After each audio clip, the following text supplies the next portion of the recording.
view.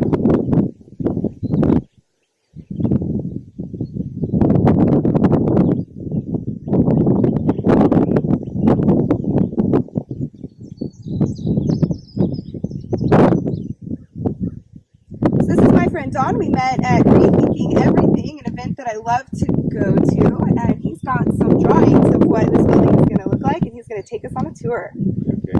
I just say briefly, when we bought this property in 1970, we were looking for ways to have the housing be ecologically sound as the way we wanted to do everything else here. And we ran into Warren's mother, who was 70-some at the time, ran into an article by Malcolm Wells, an architect who advocated building underground for environmental reasons.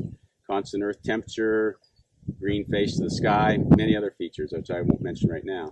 But so that launched us into this building project, which we started on this site in 1975. And we've been on and off with this project intermittently since then. So it's been a long time in process. Mac used to say that a house that's really a home should never be entirely completed. You always be doing something on it. And I don't think he had this in mind when he said that's what it's turned out to be. I've got a picture here of his imagination of what the front of the building would look like.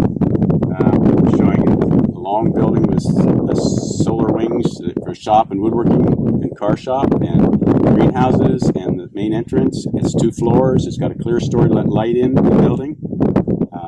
And this is the south face because it'll be mostly solar heated.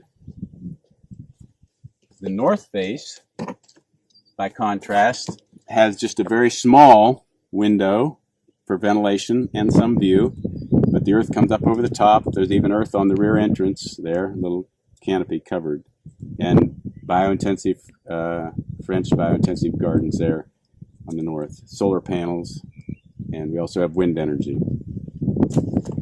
Next was a cross section of what the house looks like in the hill, so you can get a little idea about earth on each roof and the different levels, and the hot air that comes in will rise to the top, be collected, and go down through into these ducts by fans, where it'll come up against a wall and flush these 14-inch thick concrete walls with the heat, and they can absorb a lot of heat, only raising 1 million BTUs and only raising the temperature 1 degree. Conversely, if we have a winter day with no solar input, that building would lose about 1 degree per day. Amazing. So those are the 3 main pictures, and now why don't we go down below and look at some of the other features. Okay, sounds good. Okay, we've made it downstairs and inside, and we are going to get an awesome tour of what is going on down here. The room we're in now is the largest room in the building. The building has columns every 12 feet, both directions, mostly, and so you can see the lines of columns. And this room, we left the column out because we wanted a larger room for dancing or whatever, and you can look up and see at the top there's a column not there, but structurally it was designed to handle it, so it's hanging. You can also see the narrow row of north windows there for that sunlight and wind, air in. The decorations in this big room happen to be from when my wife and Jill and I had a wedding reception here 5 years ago. Awesome place for a wedding reception. Even Hulu still left over from that occasion. Love it. But you can see the steps down here into the lower area, and these can be designed to be able to sit on them. They'll be carpeted for large gatherings, whatever. Okay, so we were just talking off camera about how these projects take time, right? And what you can see up here is the different colors in the concrete and how the darker concrete, that was built first. And in the last, 5 years, you guys have done the lighter concrete. And I think it's really important to notate that because we're all real people with real schedules and real lives. And sometimes our big dreams take a lot of time. And I think it's really beautiful to see this in action. The 4 original people that worked on this were Warren Stetzel, Tim Starbuck, Christopher Joyner, and myself. And Warren and Tim are no longer living, and Chris is on the West Coast. So nothing happened for many years after they died and Chris left. But then Joel and I started 5 years ago working on it again. Joel Rockwell.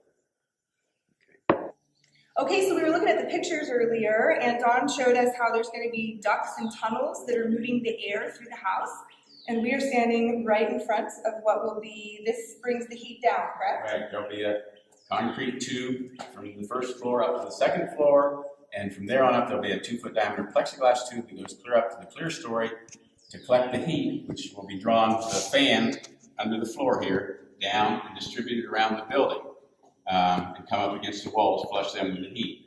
This bottom part will also serve as a support for stairways. It's steel here, starts at the bottom of the spiral stairs that wraps around this column of air, concrete, supported up, hooks onto the steel up there, where it meets the second floor.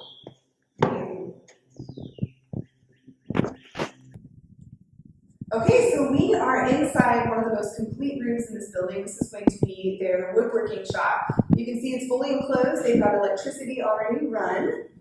And right here, what you see when the camera comes back this way, looks like walls, right? These white walls, but they're actually a really awesome secret heating system. Will you show us how this works? Okay, sure. These are separate from the rest of the house, so we could transport heat when we were there if we needed to, but these are what we call solar wings. One for woodworking on this end, for car repair on the other end are identical. And their heating system is this wall.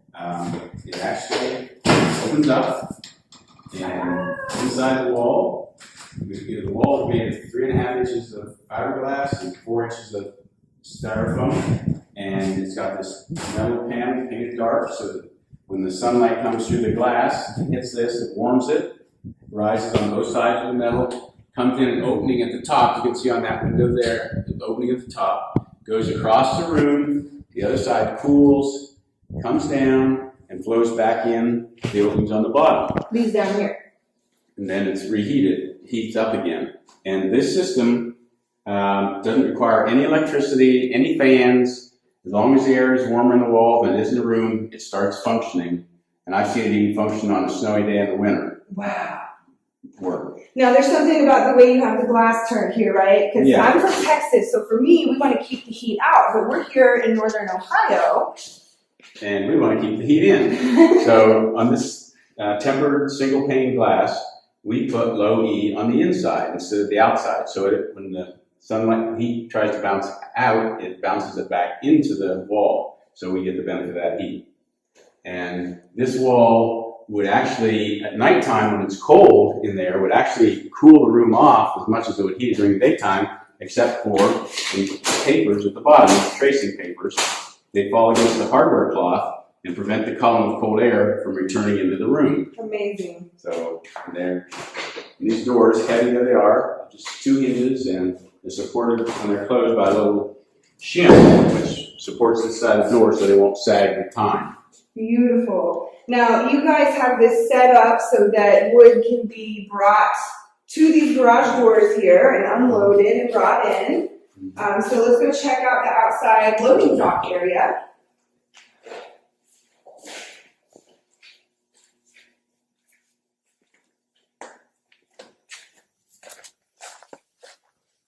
This out here has a little roof over it to protect the entrances, diagonal concrete roof, and there's a big retaining wall back here that holds back the earth that's going to be going up over the rest of the house. On this edge down here, the earth is falling off so that a truck can actually back up to this wall and unload wood here and onto a little cart. It'll be paved when it's completed and rolled into the room there through the garage door. And architect Malcolm Wells always loved plants everywhere, and so here he put the steps at an angle and put this little diagonal planter right here for plants, and there's a down light that comes over the steps there for lighting them at night. Now, you said this has its own water system that comes to that? We put its own water supply and its own drain in there. Beautiful. Because of Malcolm Wells' love of plants, he put these 3 large planters in front of the house.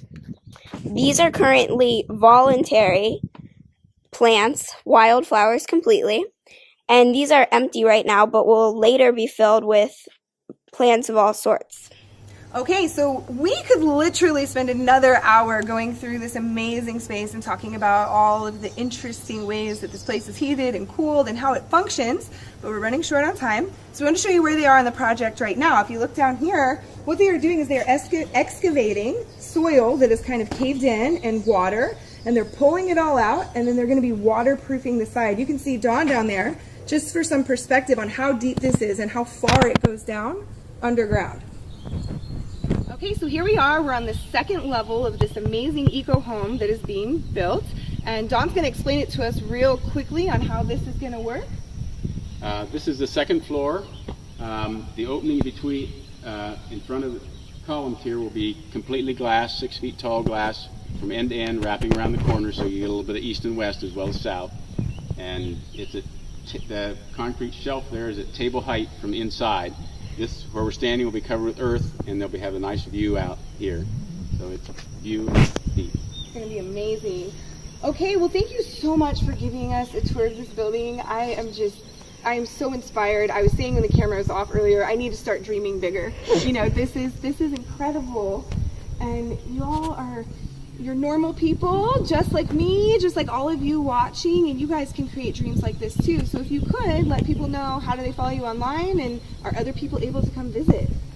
Yeah, I try to post once a month or so on progress on this building on the ravenrocks.org Facebook page. And people are welcome to visit, just you need to contact us and let us know what your schedule is like. So we can accommodate visitors, but part of the reason we did this was because we thought it was a good idea and we wanted to share it with other people. I love it. Thank you so much. And guys, stay tuned to the homestead.guru for more amazing videos of awesome projects like this taking place all over the world.